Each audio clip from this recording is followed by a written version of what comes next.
طالب علم کے پاس شریعت کا اتنا علم ہو کہ وہ حق اور باطل کے درمیان تمیز اور باطل کا حق سے توڑ کر سکے، تاکہ کافروں کے افکار و اعمال سے دھوکہ میں مبتلا نہ ہو جائے جو ظاہر ہے کہ باطل ہے۔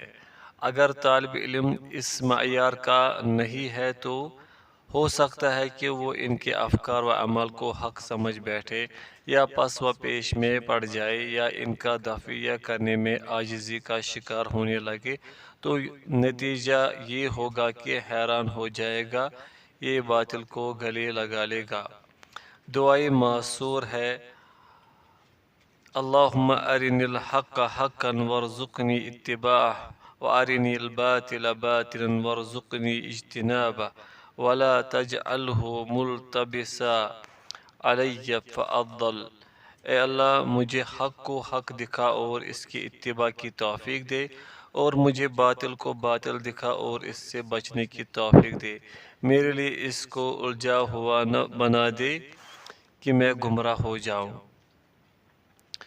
شرط سوم: طالب علم کے پاس ایسی دینداری ہو جو اسے کفر اور فسق سے محفوظ اور مامون رکھ سکے، کیونکہ دین میں ناپختہ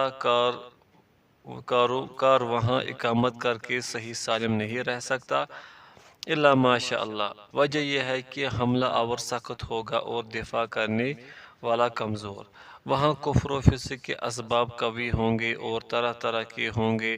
جب ایسے محاذ پر حملہ آور ہوں گے جہاں کا دفاع کمزور ہو تو اپنا عمل کر جائیں گے۔ شرط چہارم: اس علم کی حاجت ہو جس کی وجہ سے قیام ہوا ہے، مثلاً اس علم کے حصول میں مسلمانوں کی کوئی مصلحت پوشیدہ ہو اور ان کے اپنے ملک کی تعلیم گاہوں میں اس طرز کی تعلیم کا وجود نہ ہو۔ اگر ایسا فضول علم ہے جس میں مسلمانوں کی کوئی بھلائی نہ ہو، یا اسلامی ملک میں ایسے مدارس کا وجود ہو جہاں اس طرح کی تعلیم کا انتظام ہے، تو اس علم کے لیے کافر ملک میں اقامت جائز نہیں ہوگی، کیونکہ اقامت میں دین و اخلاق کو خطرہ اور بلا وجہ کثیر دولت کا ضیاع ہے۔ چھٹی نوعیت یہ ہے کہ سکونت اختیار کرنے کے لیے قیام ہو۔ یہ سب سے زیادہ خطرناک ہے، کیونکہ کافروں کے ساتھ مکمل میل جول سے بڑے بڑے مفاسد جنم لیں گے۔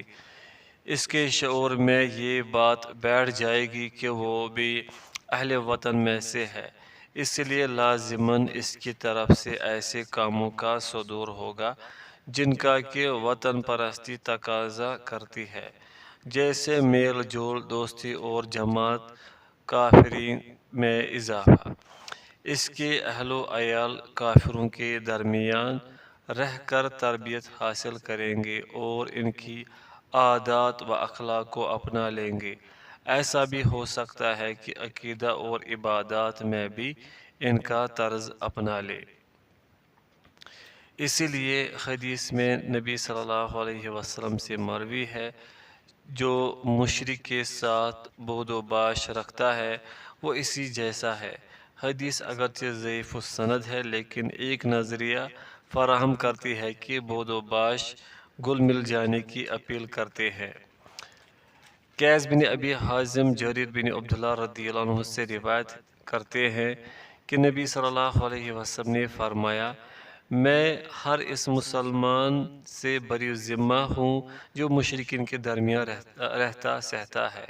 لوگوں نے کہا: یا رسول اللہ، کیوں؟ فرمایا: دونوں کی آگ نہیں دکھائی دینی چاہیے۔ اس حدیث کو ابو داؤد اور ترمذی نے روایت کیا ہے اور اکثر راویوں نے اس سے قیس بن ابی حازم عن نبی صلی اللہ علیہ وسلم مرسلاً ہی روایت کیا ہے۔ امام ترمذی نے کہا کہ میں نے محمد یعنی امام بخاری سے سنا ہے، اس نے کہا ہے کہ حدیث قیس عن نبی صلی اللہ علیہ وسلم مرسل ہی درست ہے۔ کسی مومن کی طبیعت کیسے گوارا کرے گی کہ وہ کافر ملک میں سکونت اختیار کرے جہاں شعائر کفر علی الاعلان ادا کیے جاتے ہوں، غیر اللہ اور غیر رسول کا حکم چلتا ہو، وہ اپنی آنکھوں سے دیکھتا اور اپنی کانوں سے سنتا ہو اور اس پر راضی ہو۔ یا اس ملک کی طرف منسوب ہو یا اپنے اہل و عیال کے ساتھ وہاں سکونت پذیر ہو یا وہاں اپنے اہل و عیال کے دین اور اخلاق کے لیے زبردست خطرے کے باوجود ایسا ہی سکون و اطمینان محسوس کرتا ہو جیسے کہ وہ کسی مسلم ملک میں محسوس کر سکتا ہے۔ جہاں تک ہماری رسائی ہو سکی ہے ہم نے کافر ملک میں اقامت کا حکم بیان کر دیا ہے۔ اللہ تعالیٰ سے دعا ہے کہ وہ حق اور ثواب کے موافق ہو۔ متن: جب آپ کو مدینہ میں استقلال حاصل ہو گیا تو آپ نے اسلام کے باقی امور شریعت جیسے زکوٰۃ، نماز، حج، جہاد، اذان، امر بالمعروف اور نہی عن المنکر وغیرہ شرائع اسلام کا حکم دیا۔ 10 سال تک آپ اسی پر کاربند رہے اور اس کے بعد وفات پا گئے۔ آپ پر اللہ تعالیٰ کی رحمت اور سلامتی ہو۔ آپ کا دین باقی ہے۔ آپ کا دین یہ ہے کہ کوئی بھی ایسا خیر نہیں جس سے آپ نے امت کو آگاہ نہ کیا ہو، اور کوئی بھی ایسا شر نہیں جس سے خبردار نہ کیا ہو۔ خیر جس سے آگاہ کیا وہ توحید اور ہر وہ چیز ہے جسے اللہ تعالیٰ پسند فرماتا اور راضی ہوتا ہے، اور شر جس سے خبردار کیا وہ شرک اور ہر وہ چیز ہے جسے اللہ تعالیٰ ناپسند فرماتا اور جس کا انکار کرتا ہے۔ شرح: مؤلف رحمہ اللہ فرما رہے ہیں کہ جب آپ کو یعنی نبی صلی اللہ علیہ وسلم کو مدینہ نبویہ میں استقلال حاصل ہو گیا تو آپ نے اسلام کے باقی امور شریعت کا حکم دیا۔ آپ نے مکہ میں 10 سال تک توحید کی دعوت دی تھی۔ اس کے بعد مکہ ہی میں آپ کے اوپر 5 نمازیں فرض کر دی گئی تھی۔ پھر آپ مدینہ کی طرف ہجرت کر گئے اور اس وقت تک آپ پر نہ زکوٰۃ فرض ہوئی تھی، نہ روزہ، نہ حج اور نہ ہی دوسرے شرائع اسلام۔ مؤلف رحمہ اللہ کے کلام کا ظاہری مفہوم یہ ہے کہ بنیادی اور تفصیلی طور پر زکوٰۃ مدینہ میں فرض ہوئی تھی۔ بعض علماء کا مسلک یہ ہے کہ زکوٰۃ اولاً مکہ ہی میں فرض ہوئی تھی لیکن اس کا نصاب اور واجب مقدار مقرر نہیں کی گئی تھی۔ مدینہ میں نصاب مقرر ہوا اور واجب مقدار متعین کی گئی۔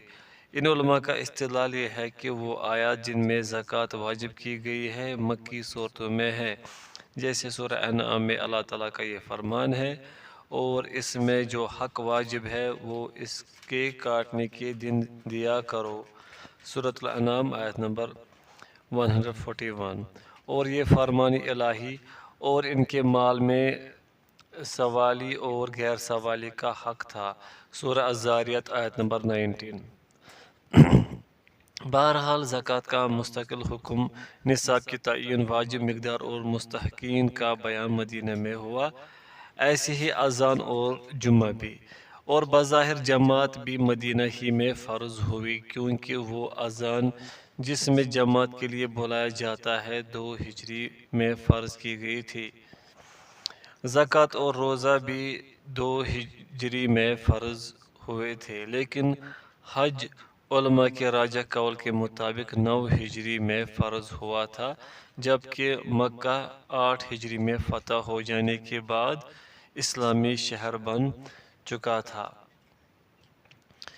اسی طرح امر بالمعروف اور نہی عن المنکر وغیرہ تمام ظاہری شعائر بھی نبی صلی اللہ علیہ وسلم کے مدینہ میں استقلال پا جانے اور اسلامی حکومت قائم ہو جانے کے بعد فرض ہوئے تھے۔ یعنی اپنی ہجرت کے بعد 10 سال تک نبی صلی اللہ علیہ وسلم اسی پر کاربند رہے۔ جب اللہ تعالیٰ نے آپ کے ذریعے دین کو مکمل کر دیا اور آپ کے ذریعے مومنوں پر نعمت تمام کر دی تو آپ کو اپنے جوار کے لیے نیز نبیوں، صدیقوں، شہداء اور صالحین جیسی اعلیٰ رفاقت میں پہنچنے کے لیے منتخب کر لیا۔ چنانچہ ماہ سفر کے آخر یا ربیع الاول کے شروع میں آپ کے مرض کی ابتدا ہوئی۔ آپ اپنے سر پر کپڑا باندھ کر لوگوں میں آئے، ممبر پر چڑھے، شہادت دی۔ اس کے بعد پہلی بات جو آپ نے کی وہ یہ تھی کہ جنگ احد میں قتل کیے گئے شہداء کے لیے استغفار کیا۔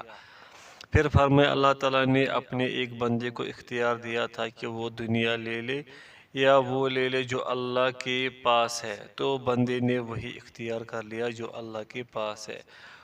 ابوبکر رضی اللہ عنہ سمجھ گئے اور رو پڑے اور کہا میرے ماں باپ قربان ہو جائے، ہم اپنے باپوں، اپنی ماؤں، اپنی اولاد، اپنی جان اور اپنی دولت کے ساتھ آپ پر فدا ہو جائیں گے۔ نبی صلی اللہ علیہ وسلم نے فرمایا ابوبکر خاطر جمع رکھو، پھر فرمایا میرے ساتھ اپنی صحبت اور دولت میں سب سے زیادہ احسان کرنے والے ابوبکر ہیں۔ اگر میں اپنے رب کے علاوہ کسی کو خلیل بناتا تو ابوبکر کو بناتا، لیکن یہ اسلام کی خلیلیت اور محبت ہے۔ اور آپ نے ابوبکر کو حکم دیا کہ وہ لوگوں کو نماز پڑھائے۔ جب 11 ہجری میں 12-13 ربیع الاول سوموار کا دن آیا تو اللہ تعالیٰ نے آپ کو اپنے جوار کے لیے منتخب فرمایا۔ جب وفات کا وقت قریب آ گیا تو آپ اپنی قریب رکھے ہوئے پانی میں ہاتھ ڈال کر اپنی چہرہ مبارک پر پھیرتے اور فرماتے اللہ کے سوا کوئی معبود نہیں، بے شک موت کے لیے سکرات ہے۔ پھر آسمان کی طرف نگاہ اٹھائی اور فرمائے اے اللہ اعلی رفاقت میں اسی دن آپ وفات پا گئے، لوگ بے چین ہو گئے اور حق تھا کہ بے چین ہو۔ آخر ابوبکر رضی اللہ عنہ تشریف لائے، ممبر پر چڑھے، حمد و ثنا کی، پھر فرمایا اما بعد جو محمد صلی اللہ علیہ وسلم کی عبادت کر رہا تھا تو اسے معلوم ہونا چاہیے کہ محمد صلی اللہ علیہ وسلم انتقال فرما گئے ہیں، اور جو اللہ کی عبادت کر رہا تھا تو بے شک اللہ زندہ ہے، انتقال نہیں کرے گا۔ پھر یہ قرات کی اور محمد صرف رسول ہے، ان سے پہلے اور بھی بہت رسول گزر چکے ہیں، سو اگر ان کا انتقال ہو جائے یا وہ قتل کر دیے جائے تو کیا تم لوگ الٹے پھر جاؤ گے؟ سورہ آل عمران آیت نمبر 144۔ دوسری جگہ فرمایا بے شک آپ کو بھی مرنا ہے اور ان کو بھی مرنا ہے، سورہ الزمر آیت نمبر 30۔ لوگوں کا رونا دھونا شدت اختیار کر گیا اور یقین ہو گیا کہ آپ وفات پا چکے ہیں۔ آپ کی تقریم کے پیش نظر آپ کو آپ کے لباس ہی میں غسل دیا گیا، پھر 3 کپڑوں سفید سہولی چادروں میں کفن دیا گیا جس میں نہ قمیص تھی نہ پگڑی۔ لوگوں نے تنہا بغیر امام آپ کی نماز جنازہ پڑھی، پھر بدھ کی رات میں آپ کے بعد ہونے والے خلیفہ کی بیعت کے بعد دفن کیے گئے۔